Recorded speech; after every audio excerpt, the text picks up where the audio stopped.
pour le facteur cellulaire intervenant principalement dans l'immunité innée, il y en a ce qu'on appelle les lymphocytes NK, les lymphocytes natural killer. C'est vraiment les pitbulls du système immunitaire. Il s'agit de quoi?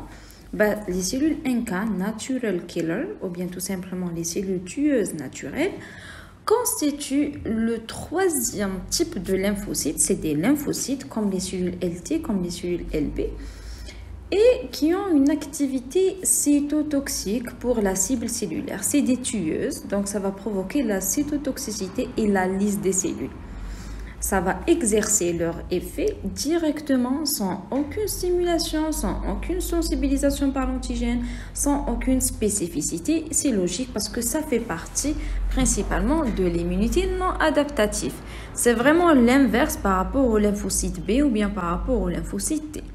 Certes, ces cellules NK ont un précurseur médullaire lymphoïde qui est commun par rapport au lymphocyte T, par rapport au lymphocyte B, mais ils subissent une différenciation de la moelle osseuse et elles vont la quitter directement pour passer dans le sang périphérique.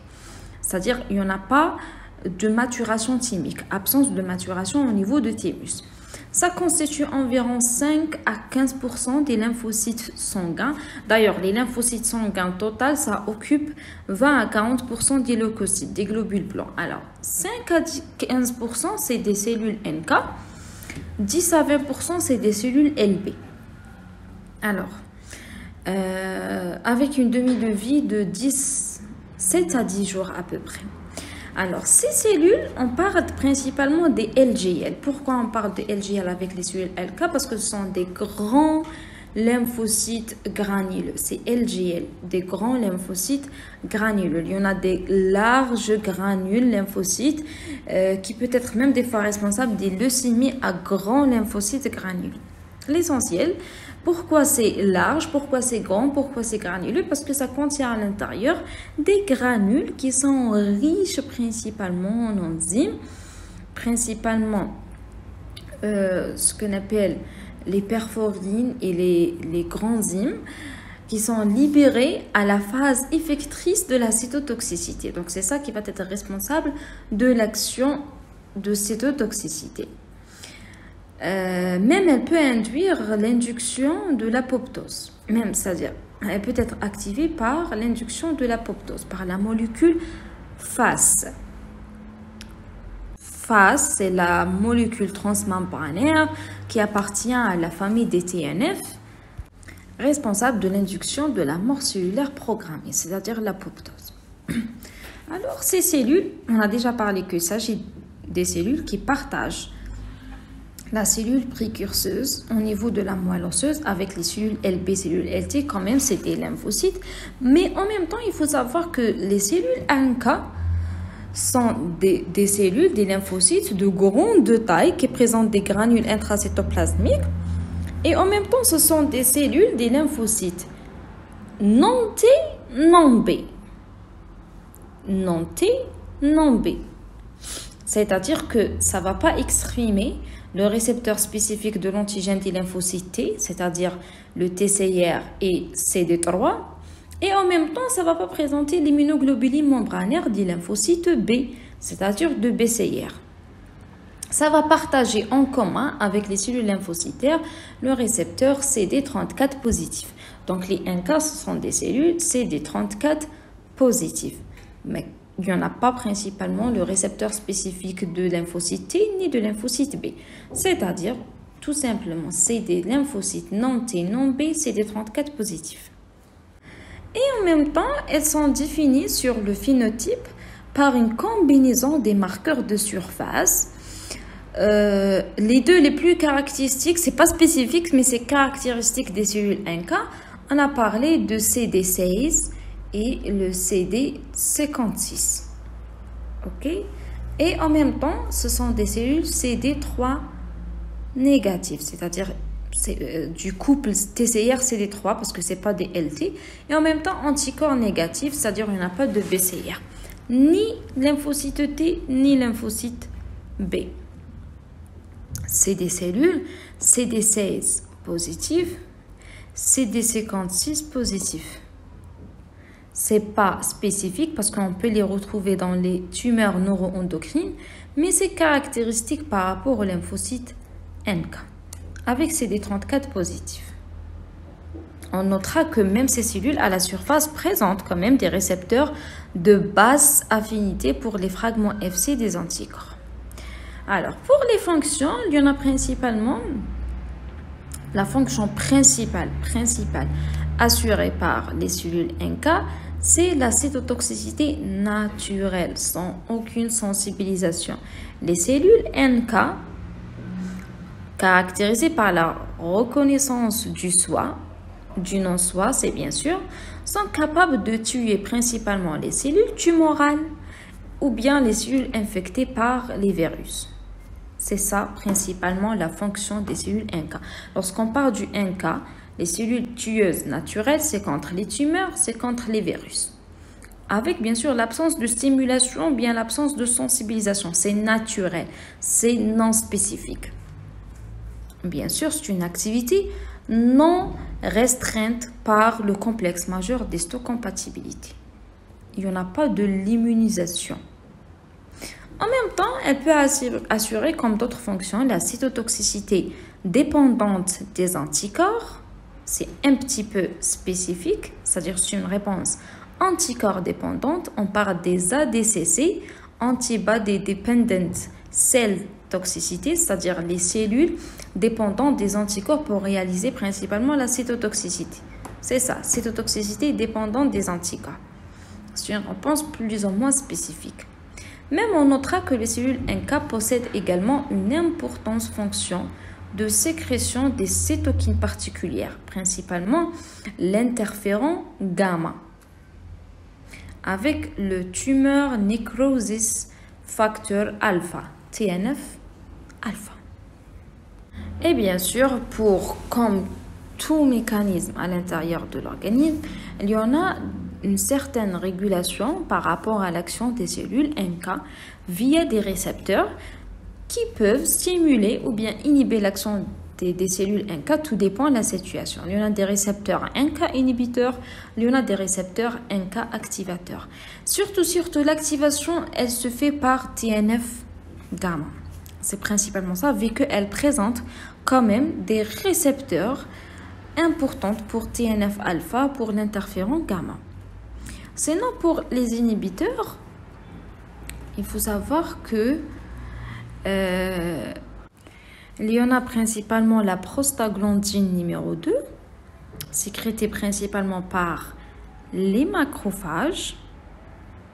Il s'agit d'un suppresseur immunitaire, donc il va inhiber la transcription et l'activation des cellules NK, c'est-à-dire ils vont directement attaquer le promouvoir de la cytotoxicité mémoire des cellules NK.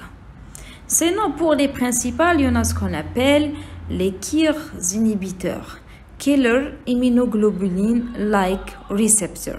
C'est les KIR récepteurs des molécules, surtout HLA classe numéro 1, c'est-à-dire le complexe d'histocompatibilité majeure, la classe 1. C'est-à-dire quoi en termes de l'inhibition par ce complexe-là? On a parlé que les cellules travaillent sans aucune sensibilisation, sans aucune immunisation, c'est-à-dire qui sont des cellules qui sont non restreintes par le CMH. Mais l'activation de ce récepteur, c'est-à-dire les KIR inhibiteurs, par les molécules de complexe majeur d'histocompatibilité numéro 1 des cellules cibles, inhibe le signal de l'activation du programme cytolytique et donc de production des cytokines. Et par conséquence, la reconnaissance par les cellules NK des molécules de CMH1 exprimées par les cellules cibles confère à ces dernières une protection contre la lyse provoquée par les cellules NK. C'est-à-dire qu'une fois ces KIR récepteurs vont présenter ou bien être stimulés par la classe numéro 1 HLA, cela va directement protéger la cellule présentatrice contre l'action cytotoxique des cellules NK. C'est surtout le CMH1 non classique qui est spécialisé dans la reconnaissance cellulaire par les cellules NK. Ce n'est pas les molécules de CMH1 classiques, A, B et C. Non, c'est les non classiques. Et toujours, on a parlé que la reconnaissance n'est pas restreinte à un complexe CMH peptide. C'est vraiment la différence par rapport aux cellules T, par exemple CD8 positif. Il existe une balance entre les récepteurs inhibiteurs et les récepteurs activateurs. Et bien sûr, chaque individu diffère dans le nombre et le type des récepteurs exprimés par les cellules NK. Parce qu'il existe quand même une certaine tolérance du soi non propre NK. Ils ne vont pas attaquer notre cellule. C'est très important parce qu'il y en a une certaine tolérance du soi. Donc, c'est ça par rapport à la reconnaissance du soi principalement en basant sur le facteur inhibiteur. La présence des récepteurs à la surface des cellules NK qui peuvent reconnaître les molécules H1 classe 1, surtout non spécifiques, non classiques, induisent directement un signal inhibiteur majoritaire de la cytotoxicité qui l'emporte toujours, bien sûr. Et donc, la cellule du soi va être protégée. Et donc, la perte de l'expression de CMH1 chez la cellule suspecte, malade, par la tumeur ou bien par les virus, elle est directement reconnue par les cellules NK. On parle de missing self, c'est l'absence du soi, missing selves. Donc directement, ça va stimuler la lyse par les cellules NK. Et bien sûr, toute molécule du non-soi, elle ne va pas déclencher le signal inhibiteur. Donc directement, il n'y en a pas de l'inhibition, c'est-à-dire c'est l'attaque. Et c'est le cas d'ailleurs avec les cellules allogéniques. Les cellules allogéniques sont lésées parce que le CMH1 du non-soi, il est exprimé, ça fait partie du non-soi, c'est-à-dire ça ne va pas déclencher le signal inhibiteur, donc directement c'est la lyse de la cellule. Donc au total, par rapport à la fonction, ou bien par rapport aux différentes voies de cytotoxicité assurées par les cellules NK, la règle générale, c'est que les cellules NK utilisent la même machinerie cellulaire que celle des lymphocytes T, cytotoxiques, pour détruire leur cible, soit par une cytotoxicité directe, soit par une cytotoxicité dépendante des anticorps. C'est très important. On va directement attaquer la membrane plasmique de la cible, on va libérer des substances cytolytiques, l'ouverture des canaux dans cette membrane plasmique attaquée, par osmose, bye bye le noyau, bye bye la cellule. Donc la cytotoxicité des cellules NK, elle est complémentaire par rapport à la cytotoxicité induite par les cellules LT. Juste, elle est non spécifique. Ça ne nécessite pas une immunisation, ça ne nécessite pas une sensibilisation. Bien sûr, en plus de la cytotoxicité directe et la cytotoxicité induite par les anticorps, il y en a l'effet de l'apoptose. D'une façon générale, pour la cytotoxicité naturelle, à la différence de la cytotoxicité induite par les anticorps, elle exerce en absence des anticorps, sans immunisation. Elle fait intervenir des récepteurs activateurs de la cytotoxicité naturelle, responsables d'ailleurs de la lyse cellulaire, déjà parlé et déjà expliqué. Pour la cytotoxicité cellulaire dépendante de la présence des anticorps, c'est-à-dire l'ADCC, là, l'étape initiale de cette cytotoxicité, c'est un contact entre les cellules NK et leur cible. La fixation de l'immunoglobuline, les anticorps type IgG, IgG1 ou bien IgG3, par le récepteur de l'ADCC, il y en a le CD16, surtout le CD16, récepteur CD16, permet la lyse des cellules résistantes à la cytotoxicité naturelle. C'est-à-dire, si on n'arrive pas à éliminer la cellule par une cytotoxicité naturelle, il y en a le recours à la cytotoxicité dépendante des anticorps via les IgG, numéro 1 ou numéro 3 principalement, avec le récepteur de la DCC, c'est le CD16. CD16 permet principalement de reconnaître, de faire un contact entre la cellule NK et la cible, principalement pour provoquer la lyse cellulaire. Sinon, on a déjà parlé qu'elle peut participer dans la cytotoxicité via la voie du FAS, c'est-à-dire de l'apoptose. C'est un autre mode de cytotoxicité utilisé par les cellules NK, déjà connu d'ailleurs pour les lymphocytes T cytotoxiques. C'est le même principe. Ça va faire intervenir le couple face-légende, détecté déjà par les cellules NK, et le face exprimé à la surface de la cellule cible. Alors, une fois lié, c'est-à-dire le récepteur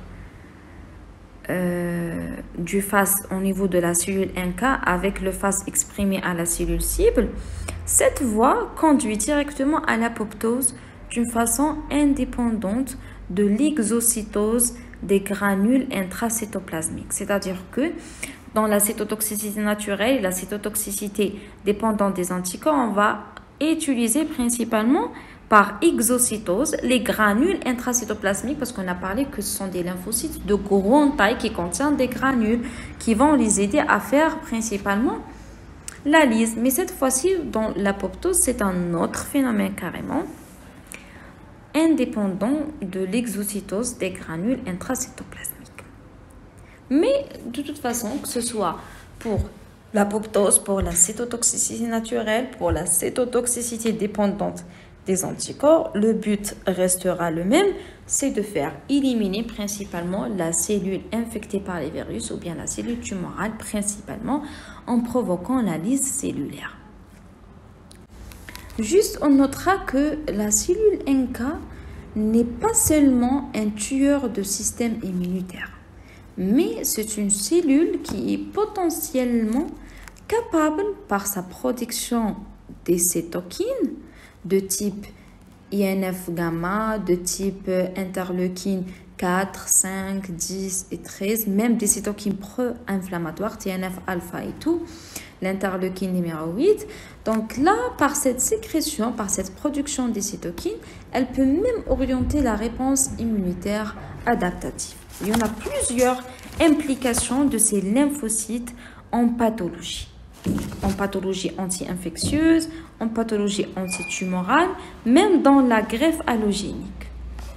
Alors, pour l'implication de ces cellules dans les défenses anti-infectieuses, de 1, le rôle des cellules NK, il est vraiment prépondérant dans le contrôle de l'infection à Listeria monocytogène. C'est très important. Une infection bactérienne, directement, les cellules NK vont être incriminées par la production précoce de l'INF-gamma en réponse à l'interleukine numéro 12 produite par les macrophages infectés. Même avec les infections virales, notamment celles de virus du groupe herpès. Les lymphocytes T cytotoxiques avec les cellules NK agissent d'une façon complémentaire. Et donc, lors de l'infection, un certain virus, surtout le groupe de l'herpès, il existe une inhibition de l'expression des molécules CMH de classe 1 à la surface des cellules infectées. Donc, directement, c'est le missing self. Il n'y en a pas de l'expression du soi. Donc, ça va relever ou bien ça va inhiber, ça va lever l'inhibition et donc c'est la stimulation de la lyse directement. Donc, avec l'herpès, c'est ça la stratégie virale pour attaquer. C'est empêcher principalement la présentation de la peptide antigénique par la molécule de CMH1. Donc, l'absence de cette présentation à la surface de la cellule infectée rend ces dernières sensibles à la lyse par les cellules NK. Donc, dans les défenses anti-infectieuses, on remarque principalement contre les infections à Listeria ou les infections surtout du groupe herpès, la participation prédominante, même d'une façon complémentaire, des cellules NK. Même dans le deuxième rôle, c'est-à-dire dans les défenses antitumorales, il faut savoir que les cellules NK peuvent exercer une cytotoxicité vis-à-vis des cellules tumorales. Ce sont des cellules qui n'arrivent pas à exprimer toujours le même principe, c'est le missing self, qui n'arrive pas à exprimer le CMH1 à leur surface. Parce que ces cellules NK sont également impliquées dans l'effet lymphokine activated killer, qui se définit d'ailleurs par l'acquisition des propriétés cytotoxiques en présence de l'interleukine numéro 2, vis-à-vis, bien sûr, ces cellules cibles tumorales qui sont initialement résistantes. D'ailleurs, cet effet de la stimulation par les interleukines numéro 2 pour stimuler les cellules NK à attaquer les cellules tumorales, c'est la base des protocoles thérapeutiques en oncologie, en utilisant principalement un traitement antitumoral en stimulant les réactions par les cellules NK par l'utilisation de l'interleukine numéro 2. Mais c'est ça au total par rapport principalement les cellules, les grandes lymphocytes non T, non B, CD34 positives qui participent principalement à la cytotoxicité, surtout en termes antitumorales et antivirales, surtout pour les infections du groupe herpès, les infections à l'hystéria.